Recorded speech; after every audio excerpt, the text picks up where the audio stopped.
Un mois, l'Afrique a vibré au rythme de la Coupe d'Afrique des Nations qui s'est jouée au pays d'Didier Drogba. Très chers téléspectateurs, nous sommes très heureux de vous retrouver dans cette émission très spéciale. Rétro Cannes, nous allons revenir sur tout ce qui s'est passé bien évidemment en Côte d'Ivoire. On va creuser profond sur ce qui a marché et pourquoi pas ce qui n'a pas marché, parce que des couacs ne manquent jamais. Alors madame, messieurs, nous sommes très heureux de vous retrouver sur les antennes d'Héros Télévision pour ces grands rendez-vous avec des spécialistes à la matière. Nous allons en parler. Alors sur ce plateau, je ne suis pas seul, avec Dominique Kabamba, à qui je dis bonjour et bienvenue. Bonjour Élisée, merci beaucoup. Vous allez très bien. On se porte bien. Voilà, on signale tout de même que vous êtes chargé des communications à ISPANDA B52, déjà avec cette nouvelle qui est tombée, peut-être une parenthèse. C'était quoi, en tout cas, la motivation du départ du président?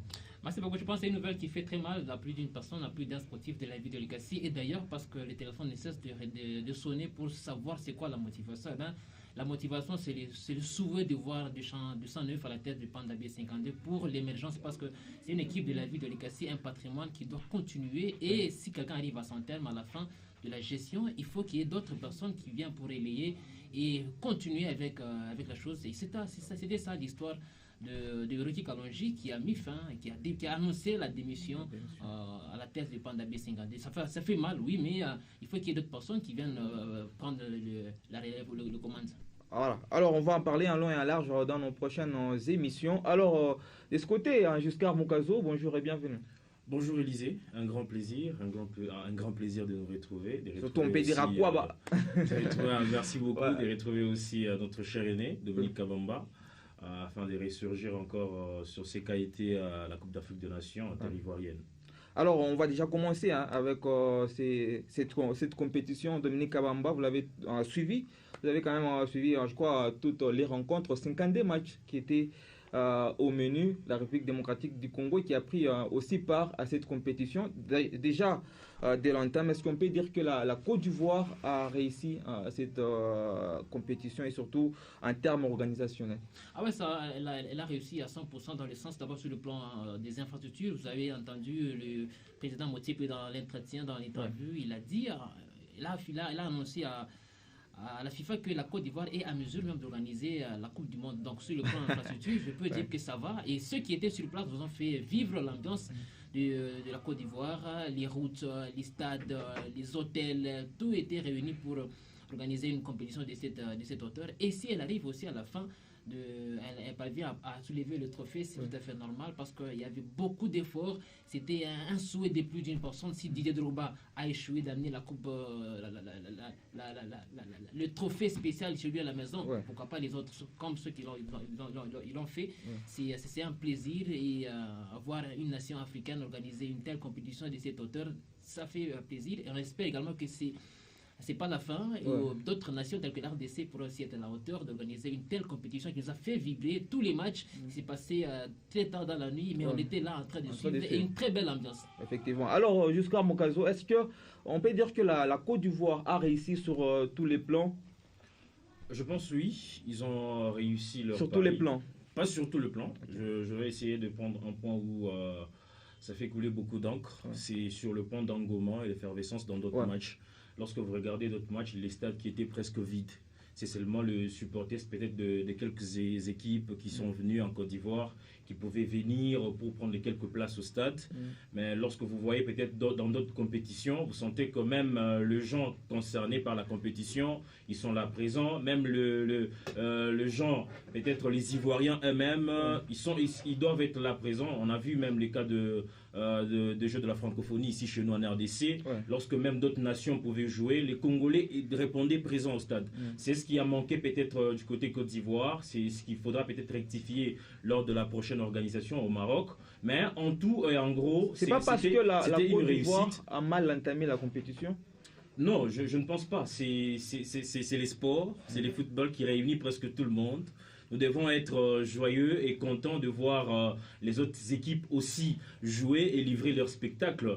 C'était un spectacle où on devrait tous y prendre part. Je ne peux pas peut-être aujourd'hui dire que non, c'est parce que la Côte d'Ivoire a mal entamé cette compétition qu'on ne doit pas aller au stade. Non, c'est une fête d'ailleurs du football africain où tous nous devons répondre présents. Et d'ailleurs, il y a plusieurs résultats dans le football. Lorsque peut-être, ce n'est pas pour dire que non, la Côte d'Ivoire doit toujours aller à la fin afin de remporter le trophée. Et même si c'était le cas, mais lorsque peut-être, même si ça peut tourner mal et même si ça ne va pas marcher comme peut-être on le souhaitait, mais quand même, nous devons répondre présents au stade et pourquoi pas encourager les autres équipes. En tout cas, moi je pense que je peux ajouter un mot par rapport à ce que mon confrère vient de dire. Cette question, c'était lié aux billetteries et aussi aux supporters qui n'avaient pas l'accès facile. Si vous voyez tous les matchs, les stades parvenaient à avoir du nombre qui est dans la deuxième période. Donc, et la question de billetterie n'a pas été bien traitée, bien examinée pour que les sportifs puissent entrer au stade. Eh bien, les Ivoiriens, c'est pas un peuple sportif, mais quand même, ils venaient au stade et dans des interviews, dans les images de Canal+, on a vu même certains Ivoiriens cherchaient à entrer dans les stades par cafouillage, par bousculade. Donc c'est une question qui peut être réglée à la prochaine compétition de billetterie, mais quand même ce sont des sportifs qui étaient là. La seule aussi chose un autre point qui m'a fait plus plaisir à l'organisation, c'est la mise en place du VAR du début à la fin. La fois dernière en Côte d'Ivoire, plutôt au Cameroun, c'était dans la phase des quarts de finale qu'on a inséré le VAR. Mais cette fois-ci, c'est depuis le début du championnat et tous les arbitres, ils sont d'après moi, étaient vraiment irréprochables dans la gestion, dans la lecture des faits, même si irréprochable. Ça, c'est vrai. Irréprochable même si dans l'action du match de demi-finale Afrique du Sud Côte d'Ivoire, je pense Afrique du Côte d'Ivoire, où on est revenu pour donner penalty à l'Afrique du Sud, je pense Côte d'Ivoire. Ça peut être Afrique du Sud, Côte d'Ivoire, Nigeria, voilà. Où le Nigeria avait déjà mené au score et on est revenu sur l'action de penalty pendant que Victor Osimhen était déjà en train de savourer son but. Voilà, alors déjà, il y a des gens qui se demandent peut-être à la maison, c'était quoi les secrets de cette réussite de la CAN qui s'est jouée en Côte d'Ivoire? La détermination d'abord des politiciens, du président de la Côte d'Ivoire, Alassane Dramane Ouattara, qui a demandé, qui cherchait par tous les moyens d'abord à organiser la CAN chez lui à la maison. Il est parti à la CAF pour demander plusieurs fois. D'abord, ça devait passer par la Côte d'Ivoire depuis 2021. On a reporté en 2024. Et il était prêt déjà avec tous les stades, toutes les infrastructures, 3 mois avant, pour dire que non, la Côte d'Ivoire est prête. Et même la population elle-même, elle était prête à accueillir la Côte d'Ivoire. Donc, si un peuple est content, un peuple est prêt à accueillir, à organiser une compétition, je pense que ça ne doit que réussir comme nous l'avons vu en Côte d'Ivoire. C'est parmi les secrets qui ont fait à ce que ça soit une réussite. Ça ne doit que réussir. Alors, Giscard Moukazo, quels sont les secrets pour réussir, par exemple, une compétition de telle envergure? La volonté, la détermination aussi. Lorsque peut-être nous sommes engagés à atteindre cet objectif-là, on est déterminé en tout cas et on y met tout ce qu'il faut afin d'atteindre cet objectif. Alors c'est ce qui s'est passé de l'autre côté de la Côte d'Ivoire. Ils ont eu leur temps afin de mieux se préparer, malgré qu'il y avait eu un petit couac lors du match amical entre la Côte d'Ivoire et les Mali par rapport à un problème des stades. Je pense que c'est les stades des Bimbe qui a connu ce problème après la pluie. Il y a eu de sérieux problèmes et il y a d'autres personnes qui pouvaient déjà se décourager pour dire que non, la Côte d'Ivoire, c'est déjà là, on commence à voir ces genres d'histoires. On ne sait pas quand sera organisée la compétition, qu'est-ce qui va se passer. Mais quand même, ils ont eu leur temps afin de réunir toutes choses, de regarder même là où ça ne marchait pas, là qu'il y avait peut-être des petits couacs, des petits problèmes, afin de très bien aménager et trouver des solutions. Et aujourd'hui, c'est une CAN qui est réussie et même inscrite dans l'histoire. Voilà, alors s'il faudrait également parler des nations qui étaient présentes à cette compétition, il y a eu des grandes nations déjà sur papier dès l'entame de la compétition. On se disait, il y avait des nations comme le Sénégal, le Maroc, l'Égypte, des nations qui sur papier qui partaient déjà favorites, mais au finish, ce sont des nations qui sont sorties très tôt de la compétition. Qu'est-ce qui a fait ce que toutes ces nations-là, les gros morceaux, qu'on peut les dire comme ça, qui sont sortis un peu tôt? La canne de surprise, mais peut-être... Des sabres a dit la canne de travail. Des sabres nous a interdit pour dire que non, ce n'est pas la canne des surprises, mais c'est la canne du travail. Lorsque vous regardez ces dernières années, il y a beaucoup plus des équipes qui sont montées en puissance en Afrique. Lorsque vous prenez la Mauritanie, vous prenez il y a le Gambie, Cap-Vert également. Cap-Vert, vous voyez ces genres de nations. Il y a aussi le Sud-Africain qui monte aussi en puissance. Et lorsque vous regardez ces équipes-là qui sont très bien structurées, que ce soit chez eux au pays, la manière dont ils sont organisés, c'est fantastique. Et aussi peut-être, je me dis, avec des grandes équipes, lorsque vous prenez peut-être l'Algérie, il y a la Tunisie, il y a aussi le Sénégal, c'est peut-être, je ne sais pas moi, si je peux aller jusqu'à dire que c'était peut-être cet orgueil-là, de se dire que non, nous sommes grands, nous allons là avec notre, peut-être on sait que non, on a dominé l'Afrique, on a fait notre temps, et ça continue comme ça. Mais non, il y a quelque part aussi des nations qui travaillent, à l'instar aussi de la RDC, on a travaillé, on a eu notre temps afin peut-être de préparer cette équipe, et même si au départ, lors des éliminatoires, on était mal embarqué, mais à la compétition, là, on a essayé quand même de créer des surprises. Donc c'est un peu ça avec plusieurs nations qui ont participé à cette compétition. L'organisation qui comptait très bien, et très bien avant, ils étaient déterminés afin d'aller faire quelque chose, et ils l'ont fait quand même. Ils ont fait trembler les grands, et aujourd'hui, lorsque vous regardez cette compétition, c'était à l'étape de 8e de finale où on ne pouvait plus voir toutes les grandes équipes dans cette compétition. Et du coup, quand même, c'est quelque chose qu'on doit féliciter. Lorsqu'on voit qu'il n'y a plus de grandes équipes ni des petites équipes en Afrique, c'est quelque chose qu'on doit féliciter. Le grand travail qu'Abba peut-être aujourd'hui plusieurs fédérations, nous devons leur féliciter. Et pourquoi pas, lors de la prochaine CAN, vivre encore d'autres folies et pourquoi pas nous augmenter des surprises. Alors, et surtout, s'il faut rentrer, mettre un point aussi, c'est la grandeur des fédérations, comme il a dit, et la grandeur des championnats dans ces pays-là. Si nous rentrons en Afrique du Sud avec leur championnat local, là, c'est Mamelodi Sundowns qui était... Même si on regardait la sélection des certaines nations, on a puisé plus sur les joueurs locaux que les expatriés, exceptionnellement ici chez nous au pays. Donc, je peux dire que les championnats des nations, si on essaie de mettre beaucoup plus de sérieux et d'organisation, nous allons voir des grandes compétitions de la CAN. Et surtout la prochaine Coupe du Monde avec beaucoup de clubs, beaucoup de nations. J'espère bien que l'Afrique sera bien représentée. L'Afrique sera très bien représentée. Alors, Dominique Kabamba, vous allez aussi placer mot par rapport à cette situation des nations qui partaient déjà favorites avant même le début du championnat. On a cité ici les Maroc, on a cité les Sénégal de Sadio Mané, mais au finish, ce sont des nations qui n'ont pas en tout cas montré grand-chose dans cette compétition. Je pense que à cette question, il faut...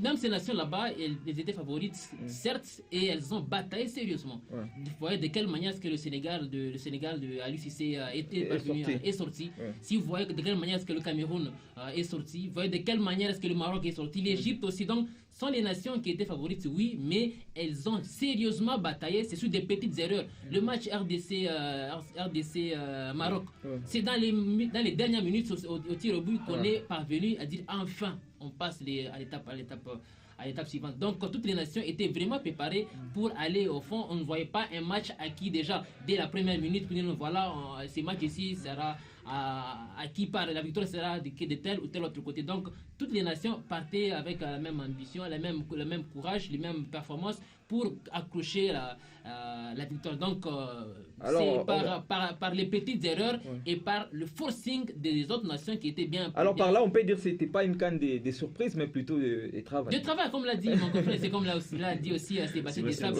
C'est vraiment... une canne de préparation et de travail. Les nations ont sérieusement préparé. Les grandes nations n'ont pas travaillé. Non, elles ont travaillé.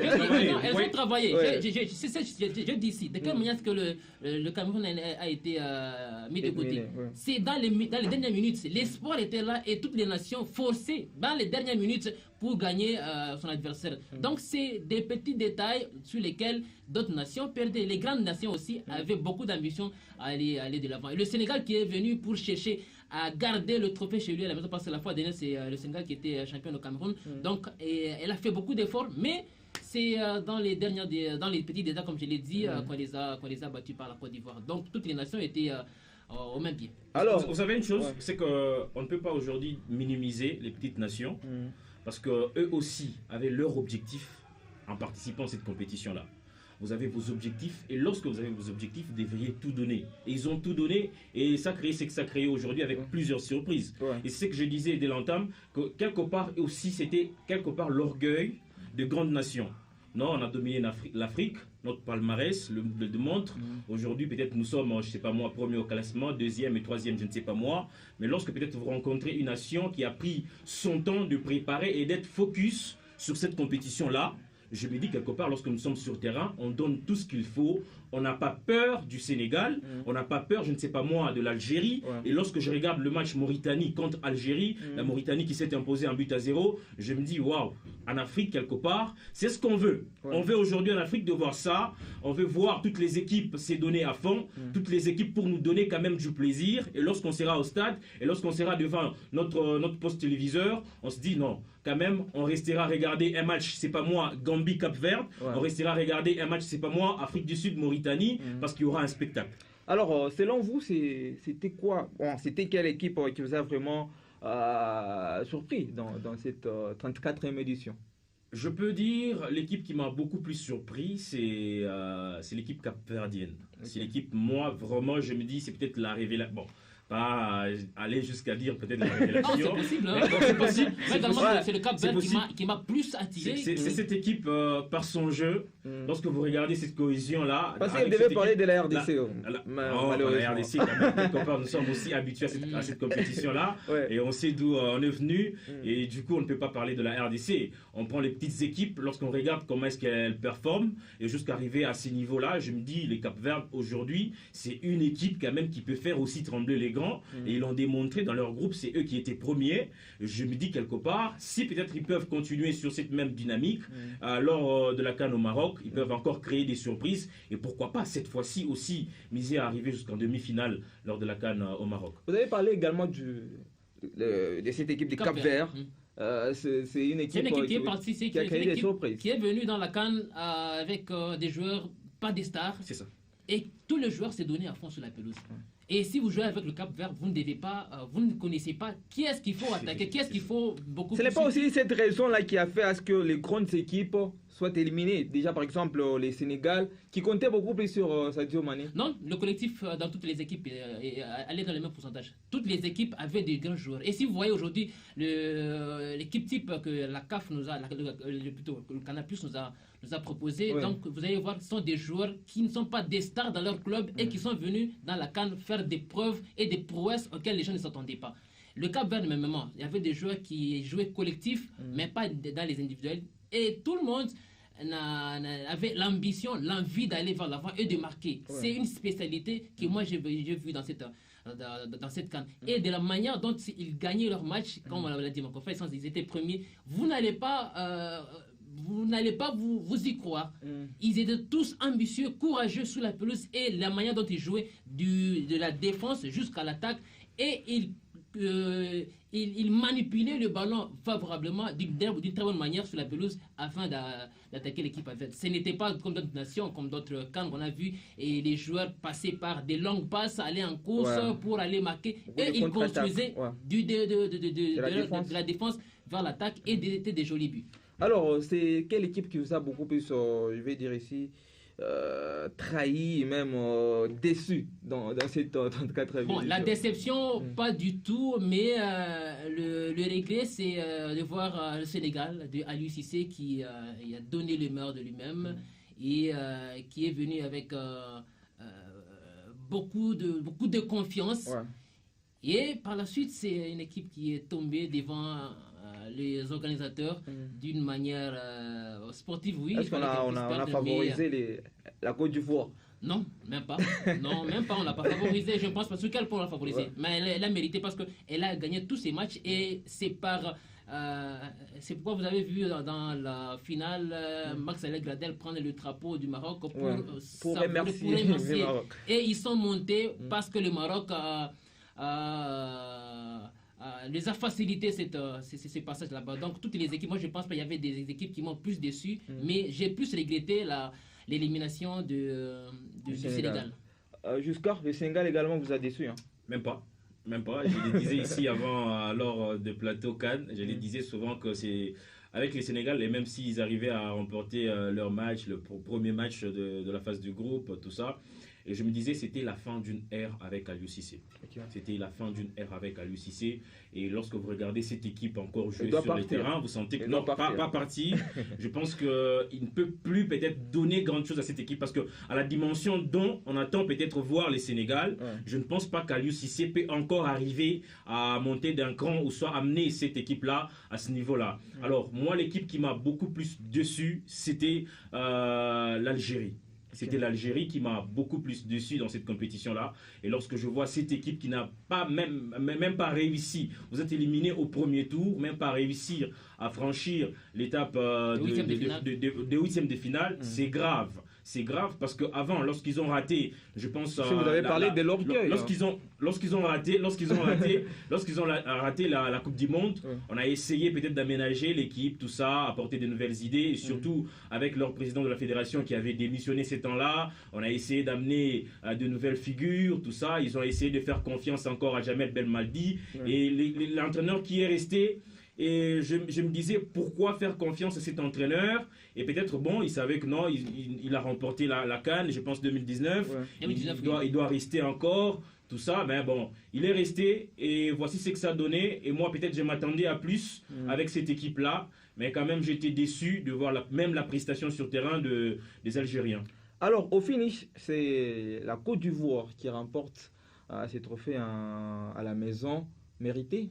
Mérité totalement parce qu'elle a, comme je l'ai dit, elle a fourni beaucoup d'efforts et avait un peuple derrière elle qui l'a poussé à cette victoire, un engouement terrible dans les stades, dans les rues d'Abidjan, dans toutes les villes, toutes les rues de la Côte d'Ivoire. Elle a vraiment mérité de soulever ce trophée chez lui à la maison, avec ajouter une 3e étoile sur leur maillot de la plus belle des manières. Et elle s'est réveillée aussi tardivement et elle était en train d'aller. Elle a très mal commencé et très déçue. Elle a déçu plus d'un Ivoirien et c'est par la suite qu'ils se sont réveillés, ils ont pris conscience, le moral. Et c'est là où je dis que pour gagner une compétition, c'est le mental. Les joueurs ivoiriens avaient un mental très très fort et très très dur. Et quand vous avez vu la fédération qui a directement changé le coach, il a remplacé le coach Faye pour lui donner la tête de la sélection après ce débâcle de phase de groupe. Tous les joueurs ont pris conscience que nous sommes chez nous à la maison, nous devons faire tout pour garder la coupe et honorer tous ces peuples qui nous soutiennent. Donc, ce sont des choses qui arrivent dans les matchs. Pour gagner un match, c'est le mental. Visiblement, les coachs ont sa part en tout cas dans ses succès de la Côte d'Ivoire parce que il faut le signaler, hein, il était l'adjoint du coach qui est parti déjà quand les championnats ou encore la Coupe d'Afrique des Nations était déjà en cours. Est-ce qu'il a sa part également ou soit ce sont des expériences individuelles des joueurs qui ont permis à la Côte d'Ivoire de rafler l'expérience des joueurs, le coaching et aussi le système de jeu implanté par le coach. C'est pourquoi on l'appelle la pièce maîtresse. Mais les joueurs peuvent jouer eux-mêmes sur la pelouse. Mais lorsque le coach est en train de donner le moral, et vous allez voir le match Côte d'Ivoire-RDC, de la manière dont le coach Faye était en train de donner les instructions sur papier à mettre sur la pelouse. C'était parce que c'est lui qui voyait comment les joueurs jouaient, se positionner sur la pelouse. Il envoie des papiers pour les recadrer, changer de système, afin de battre l'équipe adverse. Donc le coach joue vraiment un grand rôle. Et c'est lui qui est le big team qui a fait ce que la victoire puisse rester à la maison chez les Ivoiriens. Alors, Jusqu'à, est-ce que c'est mérité pour la Côte d'Ivoire? Oui, c'est mérité, mais quand même, parce que lorsque vous regardez la Côte d'Ivoire, c'est parmi les équipes dans cette compétition qui regorgeaient quand même de talent dans leur tanière. Lorsque vous regardez, parce que dans tout le compartiment de la Côte d'Ivoire, il y a des joueurs talentueux, il y a des superbes joueurs, que ce soit ceux qui sont sur les terrains et même ceux qui sont sur le banc. Vous sentez qu'il y a toujours quelque chose. Si peut-être l'autre peut quitter et l'autre peut rentrer, vous sentez qu'il n'y aura pas peut-être peut-être des différences. C'est presque le même talent qui sera exploité. Et aussi une équipe jeune. Hein. Une équipe jeune aussi. Jeune.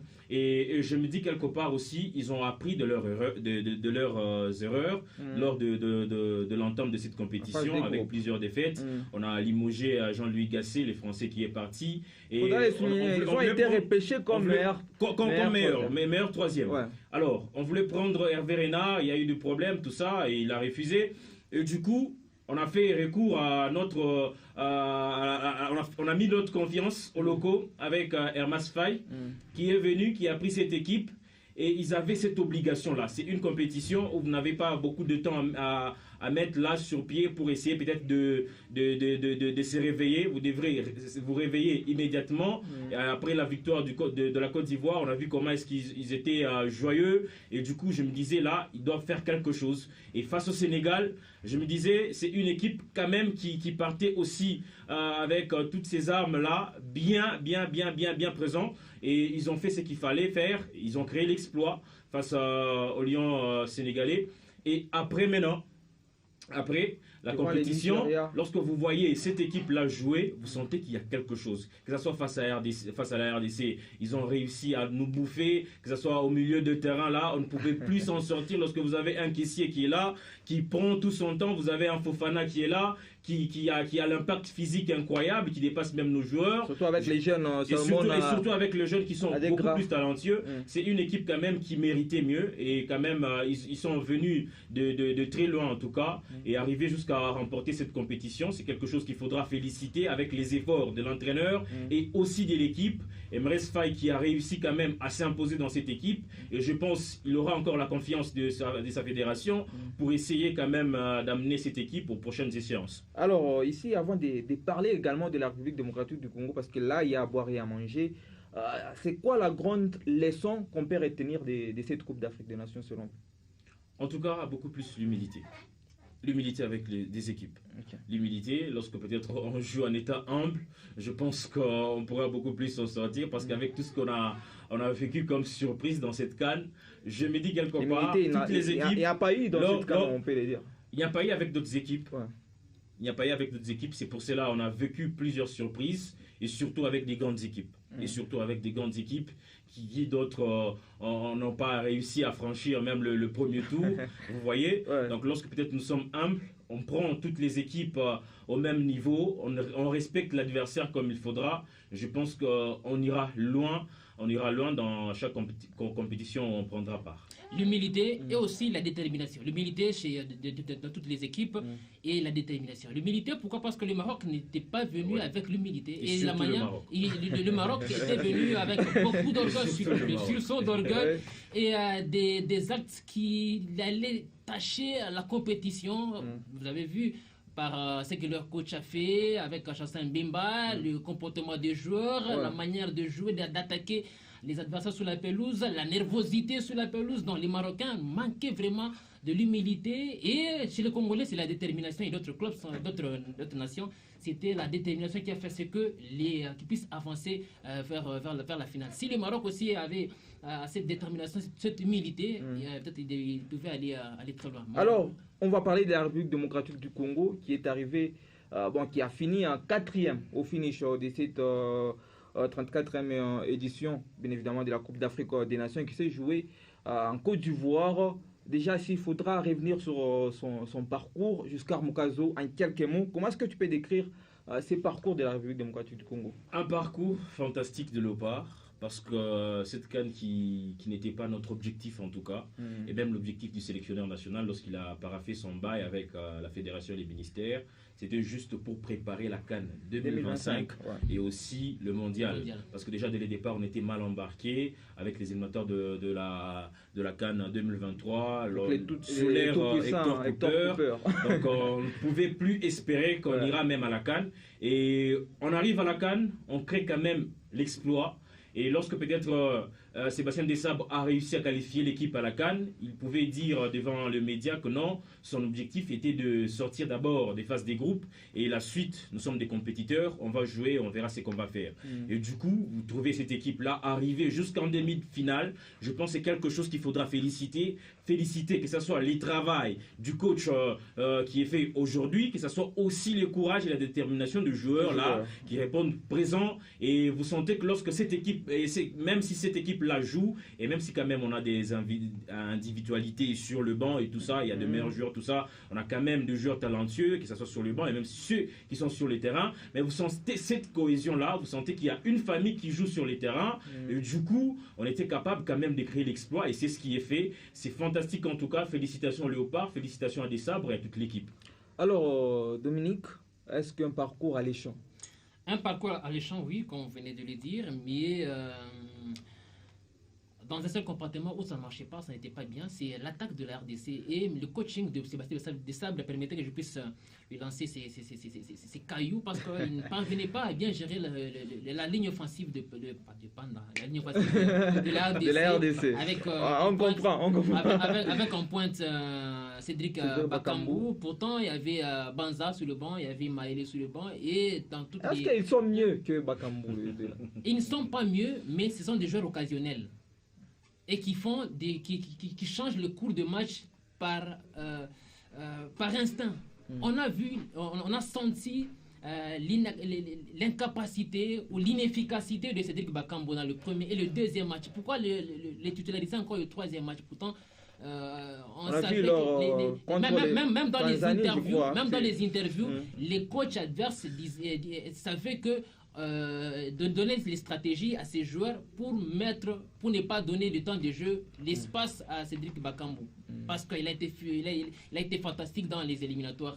Et c'est la chose sur laquelle le coach devait s'appesantir pour peut-être le mettre à côté. Mais j'ai compris que c'est par élégance, par droit d'aînesse, voir Bakambu sur le banc et Maël commencer le match. Mais il y a eu un match où Maël a commencé.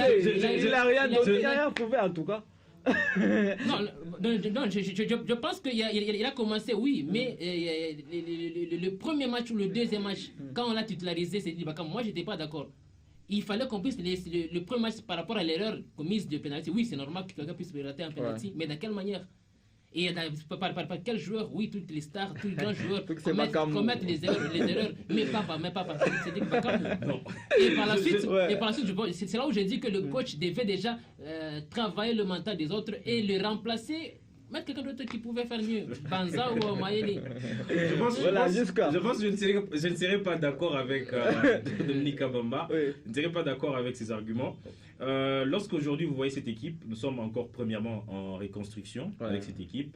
Donc lorsque peut-être nous voulons voir la stabilité ou cette constance-là avec cette équipe-là, ça doit prendre un peu du temps. Et je peux me dire, même après cette compétition déjà, on aura cette constance-là qu'on a recherchée pendant plusieurs années déjà. Lorsque vous avez des joueurs dans votre équipe, comme lui-même Desabre le disait, c'est une chance. Et c'est aussi une fierté d'avoir des joueurs comme Bakambu dans son équipe. Lorsque vous avez de tels joueurs, vous regardez comment est ses déplacements sur le terrain. Vous regardez comment est-ce que ce joueur-là peut cravacher, mouiller son maillot sur le terrain. Vous vous dites que non, c'est un joueur qui est important pour cette équipe. Que ce soit à l'intérieur, que ce soit au vestiaire et même sur le terrain, c'est un joueur qui est important. Et lorsque vous avez, aujourd'hui, on ne peut pas quand même dire que non, il faudra titulariser un Maëlé au détriment des Bakambu. Je ne serais pas d'accord quand même. Oui, d'accord sur le point où la ligne vertébrale de cette équipe n'est pas encore complète, parce que déjà lorsque vous regardez la défense, c'est bon avec Chancel Mbemba. Vous regardez le milieu de terrain, vous avez un Moutoussamy qui est là, qui fait du bon boulot. Jusque-là, en attaque, ça tourne un peu. On a un grand problème en attaque, mais je pense qu'il y aura des réajustements. Le coach a travaillé, il donnera, je ne sais pas moi, à qui une chance, et je pense que ça tombera du coup sur Banza. Et je me dis, avec ce joueur-là, lorsqu'il marquera son premier but avec la sélection congolaise, il sera inarrêtable. Mais dire que non, Bakambu ne mérite pas d'être titulaire, je ne suis pas d'accord, parce que lorsque vous regardez il y a un match où Maëlle était titularisé en tant que titulaire. Je pense que c'est les matchs de la troisième place face à la Tanzanie. Oui. Face à la Tanzanie, on a joué notre troisième match face à la Tanzanie où Maëlle était sur le terrain et plusieurs l'ont réclamé, Maëlle. Et du coup, je me dis quelque part, Des Sabres a dit, bon, on lui donne cette chance-là. Il est sur le terrain. Et qu'est-ce que Maëlle a fait sur le terrain? Rien. Vous savez, il y a des compétitions où, lorsque vous avez certains joueurs comme Bakambu, l'expérience aussi compte. Il y a des joueurs comme Maëlle qui doivent venir. C'est une première compétition de ce genre. Ils doivent apprendre. Est-ce que l'expérience de Bakambu doit compter Ça comptait, ça apportait plus.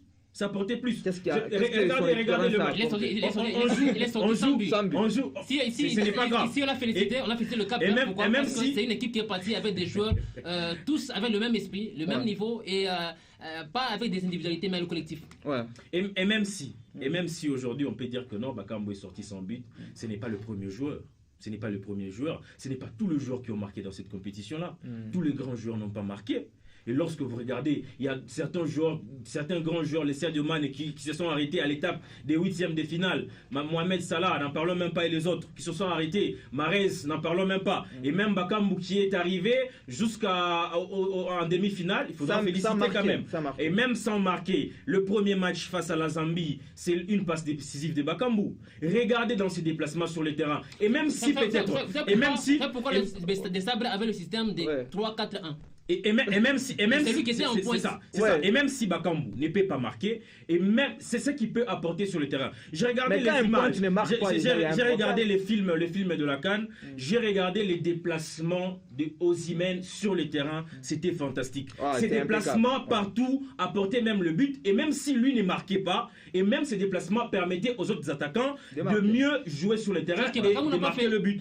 Bakambu l'a fait dans plusieurs rencontres avec la RDC. Si aujourd'hui, je sais que non, on ne peut pas être quand même, on ne peut pas être reconnaissant envers ces grands joueurs pour tout ce qu'il a fait dans cette nation. Et lorsque vous regardez plusieurs binationaux qui sont dans cette nation-là, c'est grâce à Bakambu. Et ce qu'il fait sur le terrain, c'est Bakambu qui les fait. Regardez les matchs face à la Côte d'Ivoire. Ce que le joueur a fait sur le terrain, c'était fantastique. Et même si on était coupé en deux, c'est parce que ces jours-là, bon, comme chaque jour n'est pas dimanche, on n'était pas à notre niveau, c'est normal. Mais quand même, Bakambu a tout donné. Il mouille les maillots, il donne ce qu'il a, il fait ses déplacements. Plus que même Maëlle et plus que même Banza, je me dis, il faudra quand même ces joueurs-là, ces deux, doivent apprendre. Oui, Banza, c'est un grand attaquant, c'est un grand joueur. Aujourd'hui, c'est le meilleur buteur du championnat portugais. C'est le meilleur buteur. Et je me dis, c'est lui qui mérite cette chance-là d'être titulaire aux prochaines échéances de Léopard.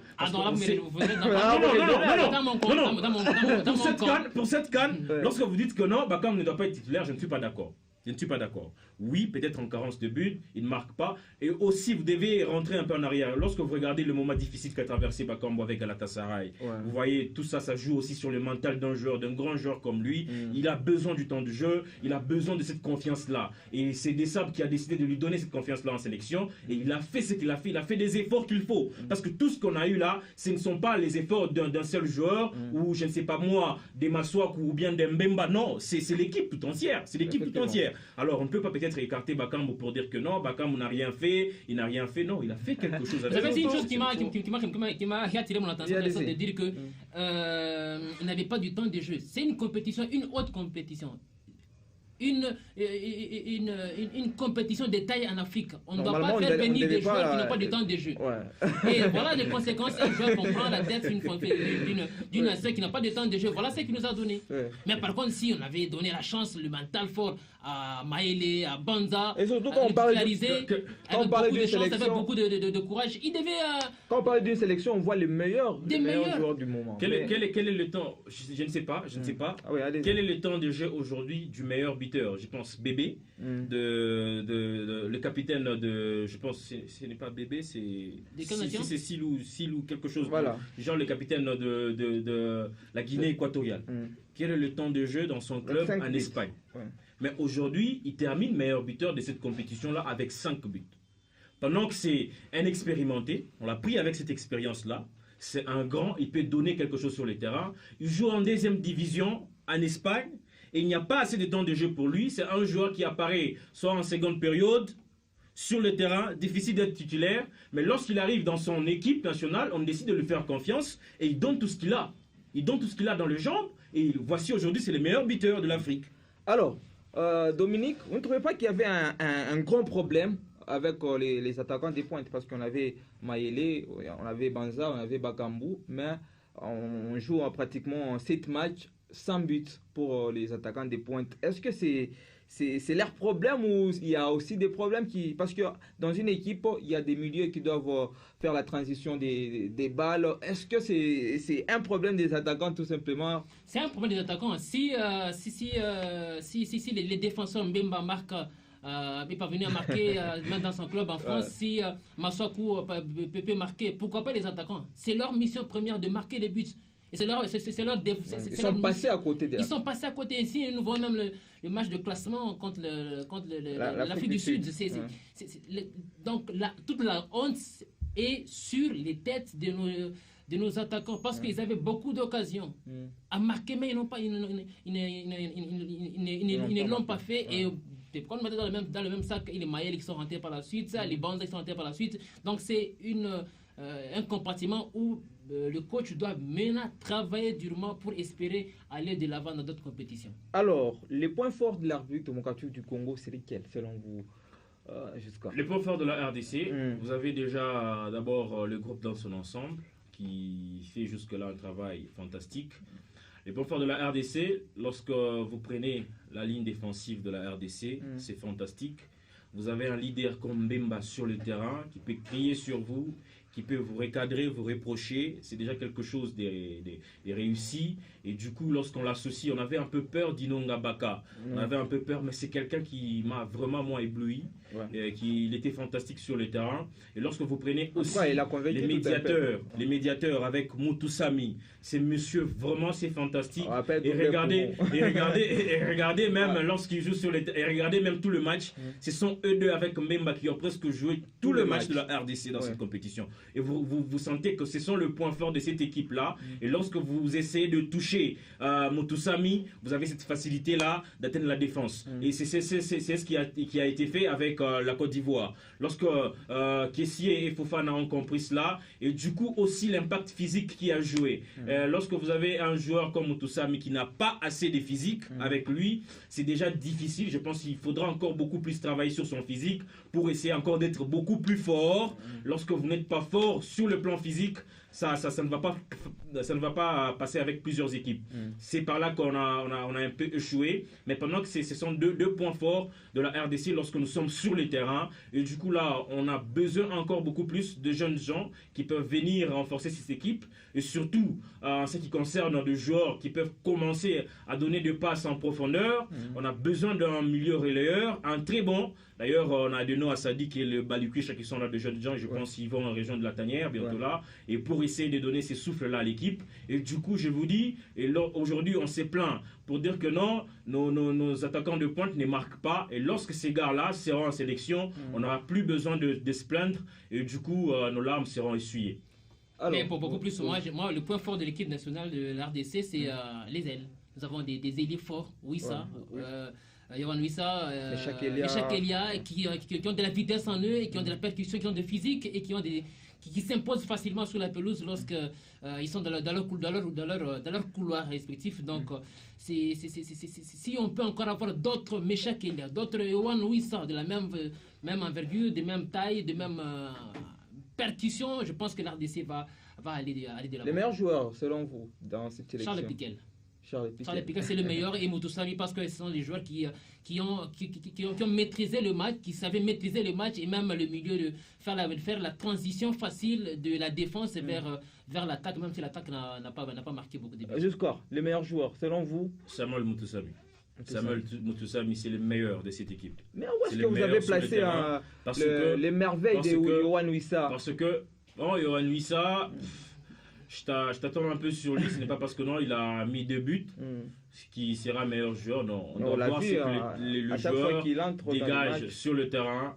Et lorsque je prends un joueur comme Moutousami, je me dis c'est un crack.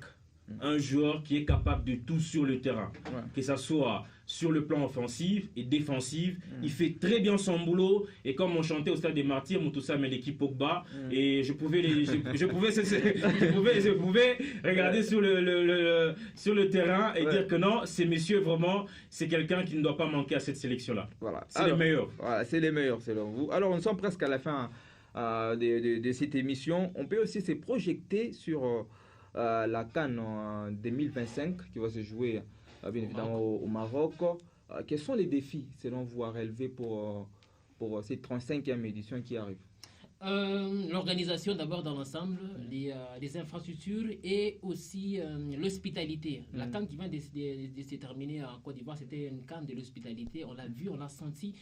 Les peuples ivoiriens étaient chaleureux, accueillants, humbles et surtout bienveillants à d'autres nations. Mais je crains à ce que l'hospitalité ne soit pas maître jeu au Maroc parce que les Arabes sont vraiment compliqués et surtout si leur nation ne parvenait pas à arriver ou à gagner un match, je ne pense pas que ce sera une bonne chose, mais ce sera une bonne chose pour d'autres nations qui peuvent rester dans la course. Je demanderai à ce que l'hospitalité soit vraiment mettre pied sur la CAN de 2025, mais sur l'ensemble, que tout puisse bien se passer afin que l'Afrique puisse remporter. Alors, Jusqu'à les défis à relever pour le Maroc en termes organisationnels? Je pense qu'il n'y a pas de grands défis parce qu'à cet instant déjà, je me dis le Maroc est déjà prêt pour organiser cette compétition. Déjà. Lorsque vous regardez en Afrique aujourd'hui des nations qui sont un peu avancées en ce qui concerne le foot et en ce qui concerne les sports, le Maroc ne peut pas manquer. Aujourd'hui, c'est l'exemple pour plusieurs nations. Est-ce que la RDC peut aussi les faire? Nous sommes capables de les faire. Il suffit juste, c'est quelque chose où on a juste besoin de volonté chez nous ici en RDC. Lorsqu'il y a la volonté, on peut faire ça, on peut organiser une CAN. Ce n'est pas impossible. Ce n'est pas impossible. On l'a fait avec le jeu de la francophonie. Ça ne sera pas impossible pour la CAN, ni du moins pour le CHAN.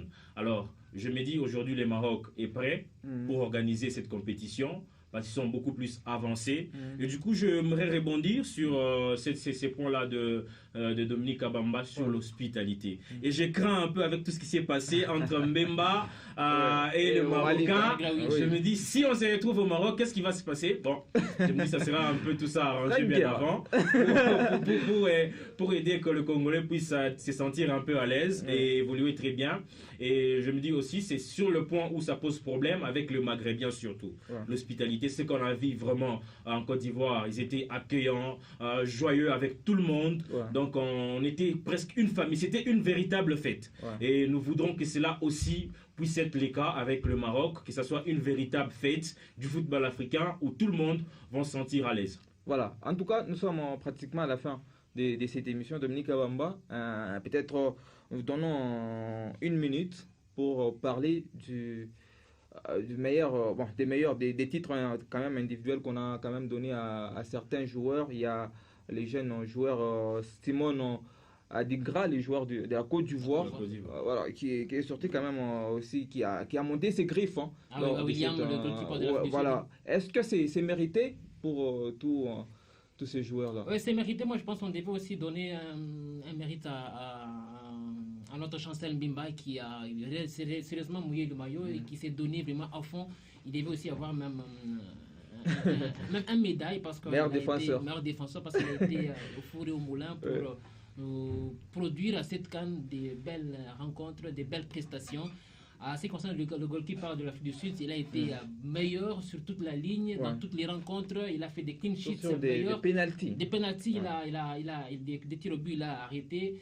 Bébé, par rapport à ses buts, c'était fantastique et sa manière de jouer. Et il est sorti de l'eau parce qu'on ne le présentait pas dès le début à avoir ses trophées, mais de la manière dont il a marqué ses buts. Et il se place déjà dans le top 5-10 des meilleurs joueurs africains par rapport à sa prestation dans cette CAN. Donc, c'était vraiment fantastique à la CAN. Jusqu'à Je pense à la justice des dieux, il y en a. Mbemba aura un trophée lors de la CAN au Maroc. Aura son trophée. Je pense qu'il méritait aussi quelque part. Il méritait, mais bon, voyant les niveaux où il s'est arrêté dans cette compétition-là, bon, c'était un peu impossible. Il faudrait quand même aussi récompenser d'autres joueurs. Et du coup, c'est ce qui a été fait. Et du coup, c'est mérité pour tous les joueurs, c'est mérité, que ce soit les Ivoiriens, que ce soit le capitaine de l'équipe de la Guinée équatoriale, que ce soit aussi les gardiens qui a marqué plusieurs et qui est entré d'ailleurs dans l'histoire avec ses 4 pénaltys arrêtés lors de une première d'ailleurs, lors de la séance des tirs au but. Je pense que c'est mérité pour tous les joueurs et nous voulons encore voir plus lors de la prochaine CAN au Maroc. C'était un grand plaisir de vous recevoir, Jusqu'à. Un grand plaisir d'être sur ces plateaux, les Ichibanda. Un grand plaisir aussi de partager le même plateau avec Saint-Dominique Kabamba. Ouais. Alors, Saint-Dominique Kabamba, c'était un grand plaisir en tout cas de vous recevoir. Merci beaucoup de partager ce plateau ensemble avec vous pour parler sport. Un tout dernier mot, c'est par rapport à Ariti Luvumbu qui est très difficile. Je pense qu'on apprenait qu'il est déjà à Goma. Mais on est de cœur avec lui. Nous souhaitons que le sport soit sport et qu'on ne puisse pas s'aimer dans les politiques afin de perdre des talents que nous avons au pays. Voilà, merci beaucoup Saint-Dominique Kabamba. Et surtout, j'avais beaucoup plus envie de parler également de Guy Espanda B52, mais on va y revenir prochainement dans une émission appropriée pour parler de cette équipe d'Elikassi, d'ailleurs qui fait la fierté. Alors, nous sommes pratiquement à la fin de cette émission spéciale CAN 2023. Merci à vous de l'avoir suivi. On fixe un rendez-vous très prochainement.